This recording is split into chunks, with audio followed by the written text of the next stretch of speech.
Hi friends, आमे अच्छु चंदका जंगल ले। चंदका जंगल मझा मझी प्लेस आप देखिपे।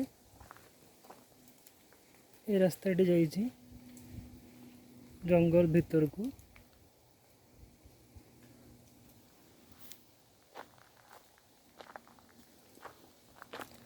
ता भितर बहुत शांति अच्छी। पक्षी कलरव आप शुणी पारे। आ टिके आगू गले देखते मुझे कैमेरा बुले दूची। आम जंगल भितर जाऊे।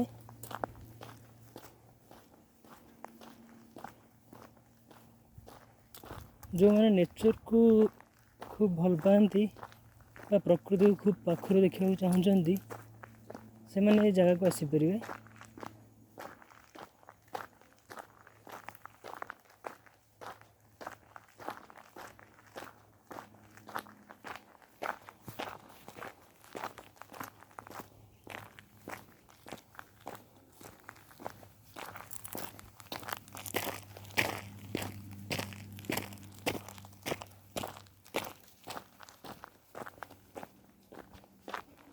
जंगल भितर सरू रास्ताटी जापटे फॉरेस्ट गार्ड मैंने भीतर को जीवास करते ड्यूटी पाई।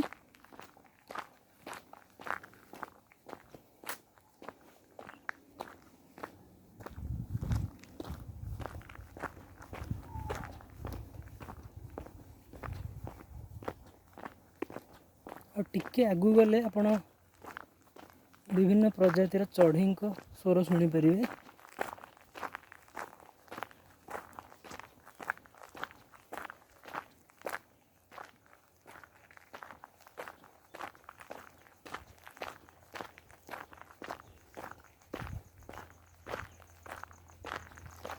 जंगल रे हाथी तो अच्छा किंतु एठू बहुत दूर रे अच्छा देखा पाइबेनी। कह गले हिंस्र जीवजंतु सेमती किसी नहांती जंगल रे।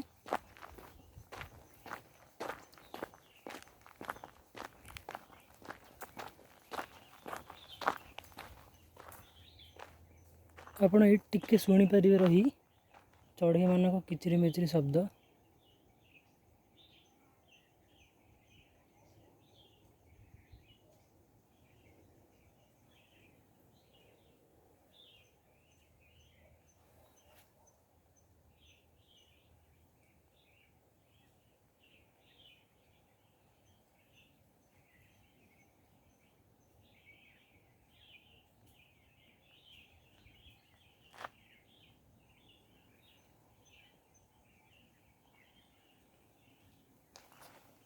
आम टे आगू जा।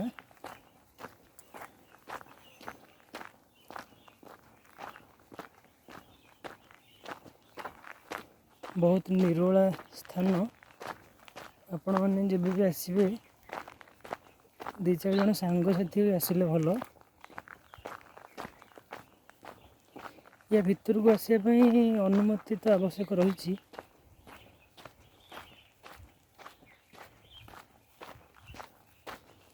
भुवनेश्वर ठू एकाम्र पार्क भितर दे गोटे रास्ताटे आसी।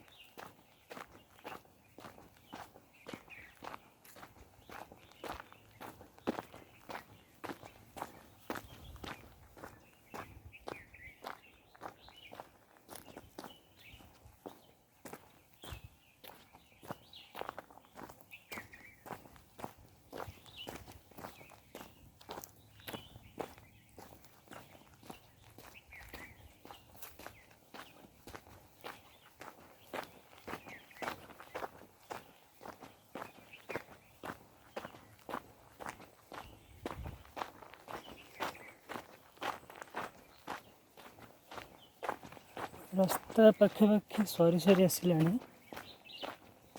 मेन गेट पर्यंत। तो ये मो आसला बेले रास्तार किसी मयूर भी देखा पाइली किंतु से जंगल भीतर को हठात दौड़ी पड़ेले पाद शब्द शुणी।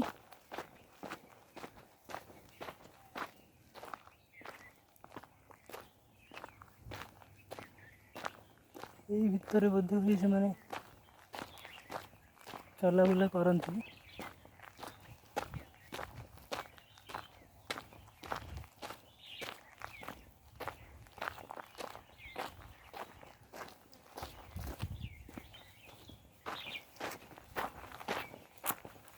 आम पहुँचीगले बर्तमान एकाम्रकानन एग्जिट गेट निकट रे।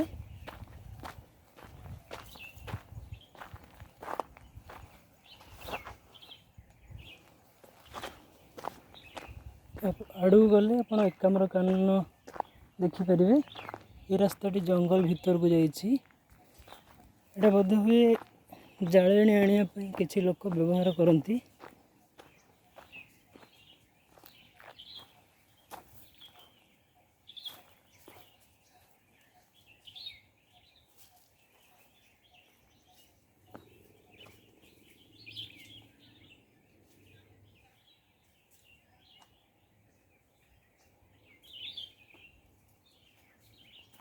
चढ़ई मानकर शब्द आप शुणी पारे।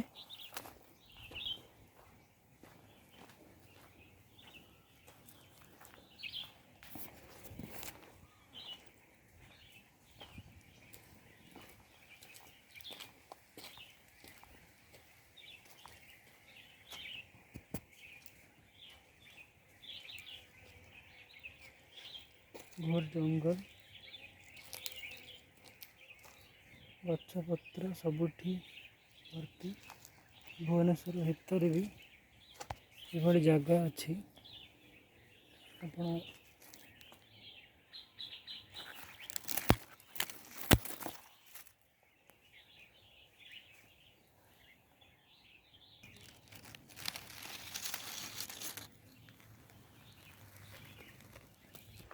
ये रास्ताटी हूँ चंदका बाउंड्री रही। बाउंड्री कड़े कड़े जाइए रास्ताटी।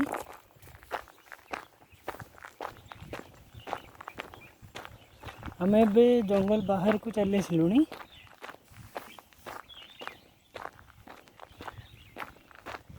एठी किछिटा गछ हुए तो कटा जाई पार्क निर्माण व्यवहार करा जाइछि।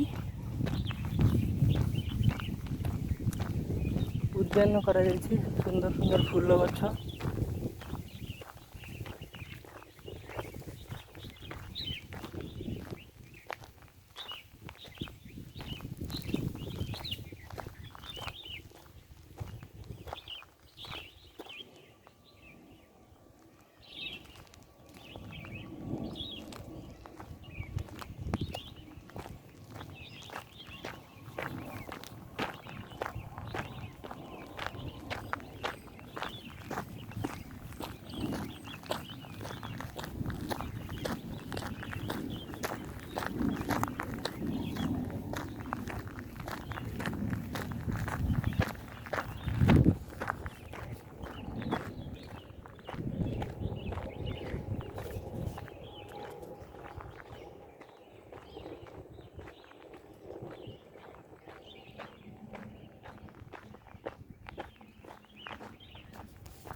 आ किछि बाट गले सुंदर उद्यान पड़ो।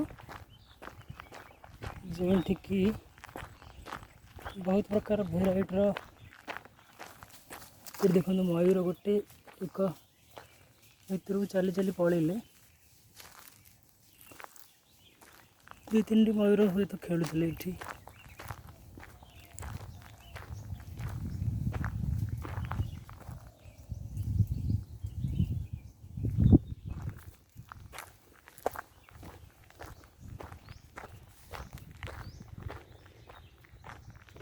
पूरा जंगल व्यू आप देखिपारे।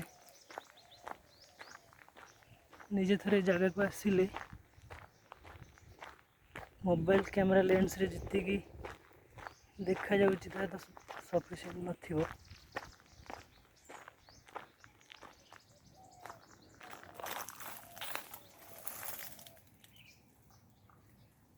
विभिन्न प्रकार औषधीय वृक्ष आप जंगल में देखा पाइबे। ଲିମ୍ବ କରଞ୍ଜଠୁ ଆରମ୍ଭ କରି ବଉଳ କେତକୀ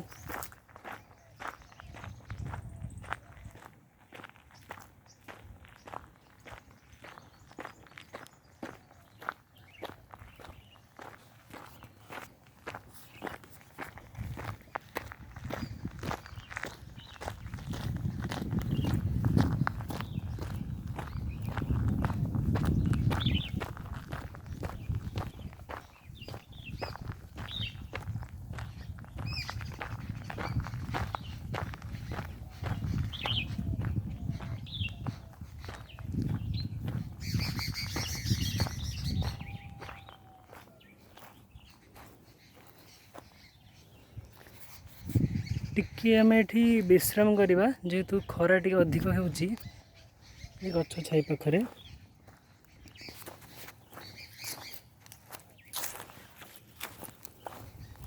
से पर्यंत आपण टिके चढ़ई मानकर कलरव शुणु था।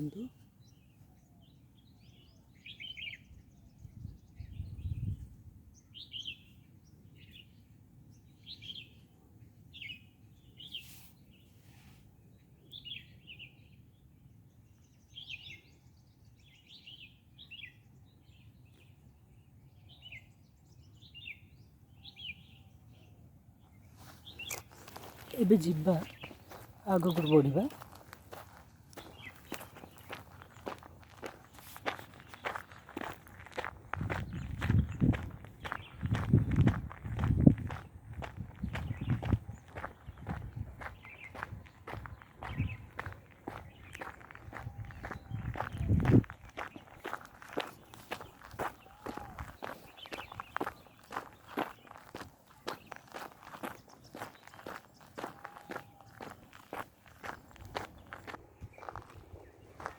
किछि बाट आसला पर आम आसी पहुँची गले आमर जो पार्क स्टार्ट होची एकाम्र कानन पार्क ये आपण पाइपर देखिपारे किछिटा औषधीय वृक्ष जो कहती विभिन्न प्रजातिर फूल गछ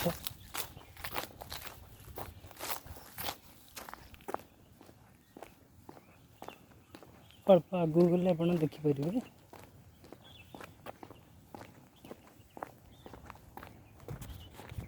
सेपट रहा चंदका जंगल साइड रास्ता ये देखु ये सब ये जगन्नाथ को लगे 10 मूल मोदक ये देखा पाइपर देखो ये लिखाई ये लेखाटा आपको ठीक से देखिपारे। 10 मूल देवस्नान पूर्णिमा दिन स्नान बेदी में अमुहा कूप पानी स्नान कलापर महाप्रभु ज्वर पीड़ित होती। ज्वर पीड़ित महाप्रभु आयुर्वेदीय पद्धति प्रस्तुत 10 मूल लगी सुस्थ होती। मंदिर वैद्य सेवक मैंने महाप्रभु 10 मूल प्रस्तुत करि 10 मूल मोदक व्यवहृत होता उद्भिद गुड़िक है बेल गंभारी फणफणा पाटेली अग्निबथु शालपर्णी कृष्णपर्णी लबिंग कोली अंकरांती गोखरा ये 10 प्रकार गच्छर मूल को सुखा जाई गुंड करा जाए। नुआ काठ चुली कड़ई रे खुआ सर महु घी भांग इत्यादि पकाई 10 मूल को पाचन करा जाए। पाग होला परे उपरोक्त मिश्रण को ठंडा करी गोलाकार मोदक प्रस्तुत करा जाए। ज्वर को उपशम लगी एकादशी तिथि रे महाप्रभु को 10 मूल लगी होता है। ये 10 मूल मोदक सेवन करिया पर संपूर्ण सुस्थ होई श्रीजीव मैंने घोष यात्रा रे अगणित भक्तों को दर्शन दे था। देखिले ये 10 मूल मोदक विषय लिखा जाइए जहाँकि यही उद्यान रे आपण पाइपर। ये रही विभिन्न प्रकार गछ ये देखो हेंगू गछ लिखा ये हूँ हेंगू गछ। तो आउ कि वृक्ष अच्छी आम देखा लेखा बोर्ड जहाँ लिखाई आप देखुवे फण फणा थिला 10 मूल मोदक। तो ये हूँ से फण फणा गछ ଏଇଠି ହେଉଛି ଫଣା ଫଣା ଗଛ। ଆପଣ ଦେଖିପାରୁଥିବେ ଗଛ ଟିକିଏ ଉଚ୍ଚା ଅଛି ତ ପତ୍ର ଆମେ ହାତ ପାଇବ ନାହିଁ। ଏଇଠି ଫଳ କିଛି ଆପଣ ଦେଖିପାରୁଥିବେ ଗଛର ଫଳ ସାପ ଫଣା ଯେମିତି ସେଇ ଆକାରରେ ରହିଛି ତା ଫଳଟି। ତ ବୋଧହୁଏ ସେଥିଲାଗି ଫଣା ଫଣା ଦିଆଯାଇପାରେ। ଆଉ କିଛି ବୃକ୍ଷ ଅଛି ଆପଣ ଆସନ୍ତୁ ଆମେ ଯିବା ଦେଖିବା ଆଗକୁ।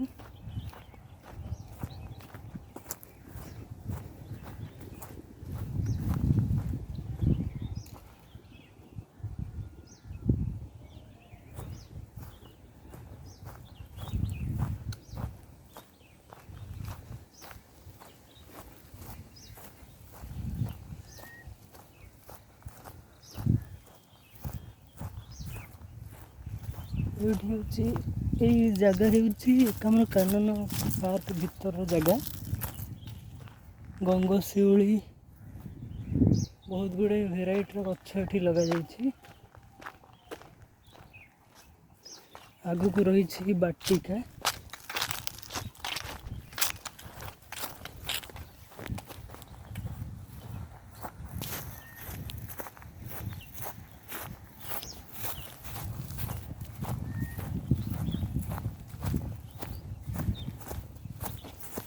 এই ସୁନ୍ଦର ବାଟିକା ଆପଣ ଦେଖିପାରୁଥିବେ କିଭଳି ଭାବେ ଯାଇ ସୁନ୍ଦର ଫୁଲ ଫୁଟିଛି।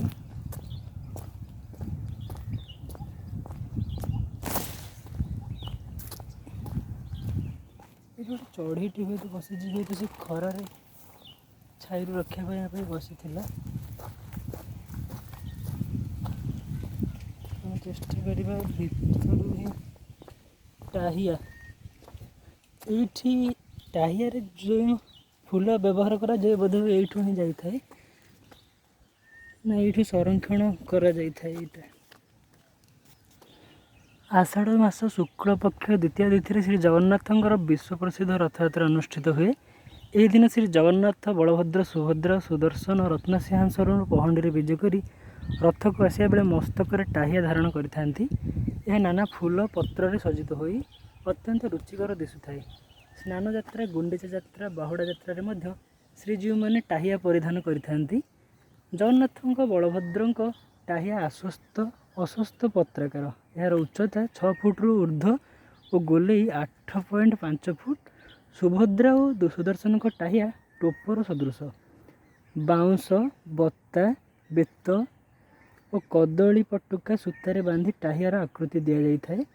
ଏହାକୁ ବିଭିନ୍ନ ପ୍ରକାରର ଫୁଲରେ ଯଥା ଜାଇ, ଜୁଇ, ମଲ୍ଲି, ମାଳତୀ, ରଙ୍ଗଣୀ, ଟଗର, ଦୁବ, ତୁଳସୀ ଗୁଚ୍ଛ ଦ୍ୱାରା ସଜ୍ଜିତ କରାଯାଏ। ସୋଲରେ ତିଆରି କଦମ୍ବ ଫୁଲ ଟାହିଆର ଉପର ମୁଣ୍ଡରୁ ଧାଡ଼ି ହୋଇ ଝୁଲୁଥାଏ। ପହଣ୍ଡି ସମୟରେ ଟାହିଆ ହଲିବା ଦୃଶ୍ୟ ଭକ୍ତଙ୍କ ମନରେ ଘୋର ଆବେଗ ସୃଷ୍ଟି କରିଥାଏ। ତ ଟାହିଆରେ ଯେଉଁ ଫୁଲ ସବୁ ବ୍ୟବହାର କରାଯାଇଥାଏ ଏଠାରେ ହେଉଛି କିଛି ସେହି ଫୁଲ ମଧ୍ୟ ଲଗାଯାଇଛି।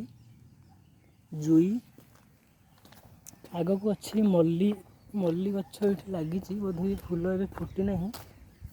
ତ ଦୁବ ବି ଆପଣ ଦେଖିପାରୁଥିବେ। ଏ ହେଉଛି ଦୁବ, ଟାହିଆରେ ୟୁଜ୍ କରାଯାଇଥାଏ।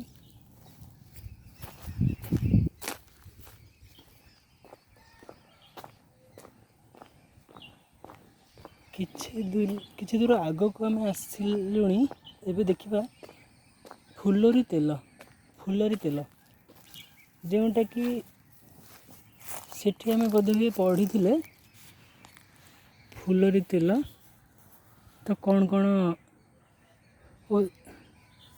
କ୍ଷମା କରିବେ, ସେଠି ଆମେ ପଢ଼ିଥିଲେ ଦଶମୂଳ ମୋଦକ। ଏଇଟା ହେଉଛି ଫୁଲରି ତେଲ। ତ ଫୁଲରି ତେଲର ପ୍ରସ୍ତୁତି କ'ଣ ରହିଛି ଏବେ ଆସନ୍ତୁ ଦେଖିବା। ଫୁଲରି ତେଲ ରହିଛି।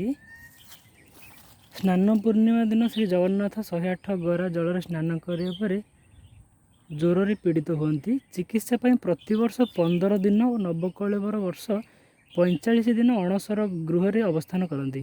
ମହାପ୍ରଭୁ ଅଣସର ଗୃହରେ ଥିବା ସମୟରେ ଶ୍ରୀଜୀଉଙ୍କ ଅଙ୍ଗରେ ଫୁଲରି ତେଲ ଲେପନ କରାଯାଏ। ଫୁଲରି ତେଲ ହେଉଛି ଏକ ସୁବାସିତ ତୈଳ ଯାହା ପ୍ରାକୃତିକ ଉପାୟରେ ପ୍ରସ୍ତୁତ ହୋଇଥାଏ। ହେରା ପଞ୍ଚମୀ ଦିନଠାରୁ ଶୁଦ୍ଧ ରାଶି ତେଲରେ ଚେରମୂଳ ଓ ସୁବାସିତ ଫୁଲ ପକାଇ ଏକ ପତ୍ରରେ ରଖି ମାଟି ତଳେ ପୋତା ଯାଇଥାଏ। ଦେବସ୍ନାନ ପୂର୍ଣ୍ଣମୀ ପୂର୍ବ ଦିନ ମାଟି ତଳୁ ଏହି ତେଲକୁ ବାହାର କରାଯାଇ ଓ ତାକୁ ଛାଣି କୁଡ଼ୁଆରେ ରଖାଯାଏ।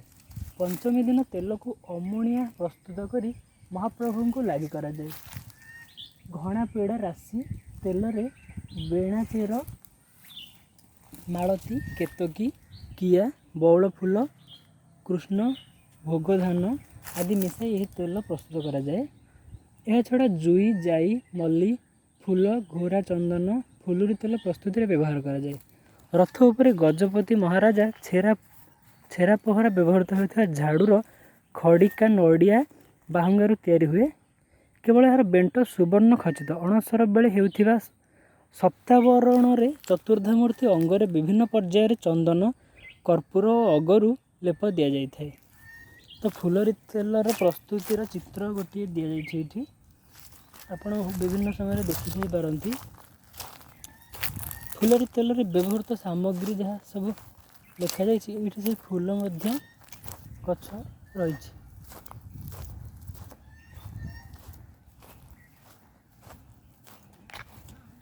ଆମେ ଟିକେ ଆଗକୁ ଯିବା, ଆପଣ କିଛି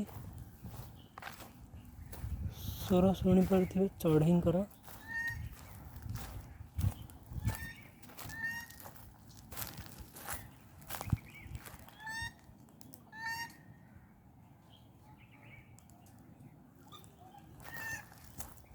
ଆଉ ଟିକେ ଆଗକୁ ଯିବା, ଦେଖିବା ଏଠି ନବକଳେବର ଡିଜାଇନର କିଛି କରାଯାଇଛି। ତ ସେଇ ଜାଗାରେ ଟିକେ ଦେଖିବା କ'ଣ ରହିଛି।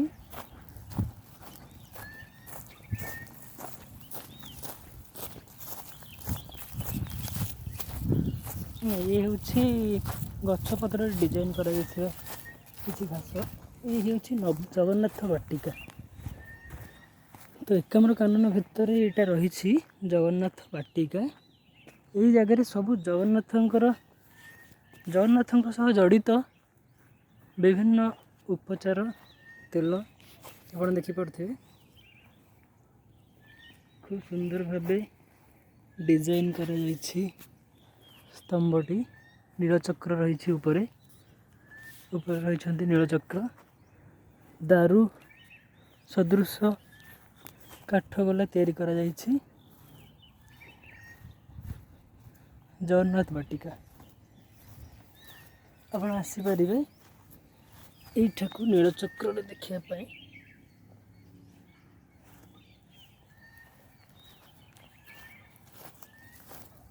ଖୁବ ସୁନ୍ଦର ଜାଗା। ଏଇପଟେ ଲମ୍ବିଛି, ଏଇ ରୋଡ଼ଟି ଯାଇଛି ଚନ୍ଦକା ଜଙ୍ଗଲ ଅଭିମୁଖେ। ତ ଆମେ ପୁନଶ୍ଚ ପୁଣି ଫେରିବା ଏକାମ୍ର କାନନ ଦେଇ। ମୁଁ ଯେତେବେଳେ ଭିଡ଼ିଓଟି ଆରମ୍ଭ କରିଥିଲି, ସେତେବେଳେ ମୁଁ ଚନ୍ଦକା ଜଙ୍ଗଲ ମଧ୍ୟକୁ ପଶି ଯାଇଥିଲି। ସେତେବେଳେ ମୁଁ ମଝିରେ ହିଁ ଥିଲି। ତ କିଛି ସମୟ ଭିତରକୁ ଗଲା ପରେ ପୁଣି ବାହାରକୁ ଚାଲିବାକୁ ପଡ଼ିଲା, କାହିଁକିନା ଆଗରେ ଥିବା ଫରେଷ୍ଟର ଯିଏକି ଆଗକୁ ଯିବାକୁ ବାରଣ କଲେ, ତ ସେଥିଲାଗି ଫେରିବାକୁ ପଡ଼ିଲା।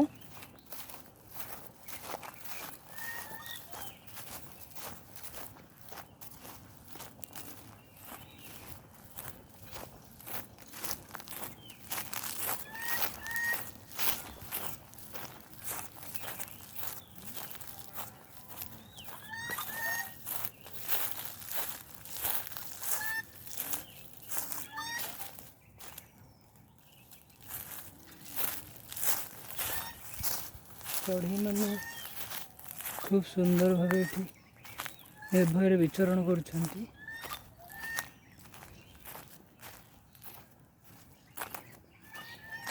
ଏଠି ଟିକେ ଥକା ମେଣ୍ଟାଇବା।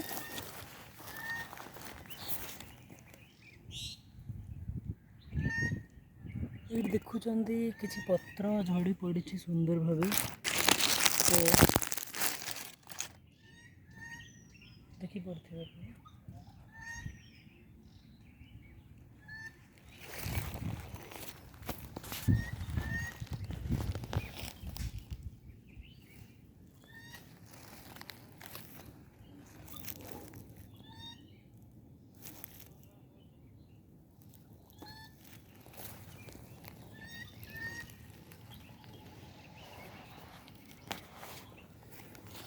आगू टिके जीवे कौन अच्छी आगे देखी ना सेपटे रहा विभिन्न भेराइटर फूल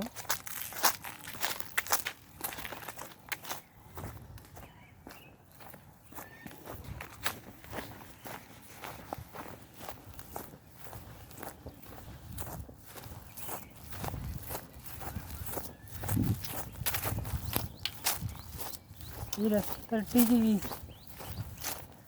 पार्क भीतर दे जाइछि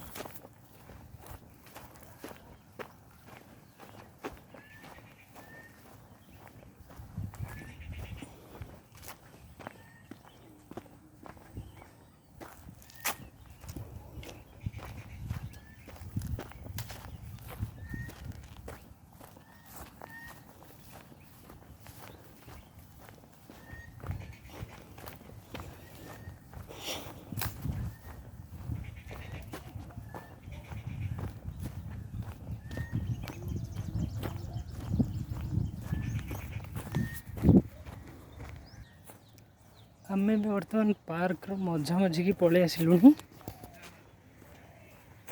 तो एबे पार्क तो फांका अच्छी विशेष के नहांती पार्क रे तो यपटे दे पार्क दे आपण बाहर को बाहरी पारे पशिला बेले मुझे ही पशि तो भीतर को धीरे धीरे चंदका जंगल भीतर को पड़े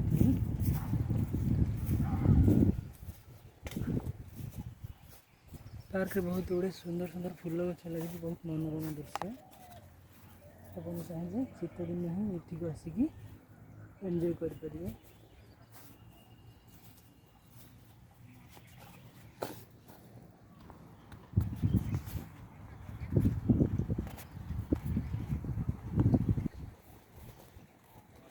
ठीक अच्छे फ्रेंड्स पर देखा नेक्स्ट वीडियो रे एटा थिला प्रथम वीडियो तो से पर्यंत बाय बाय टेक केयर।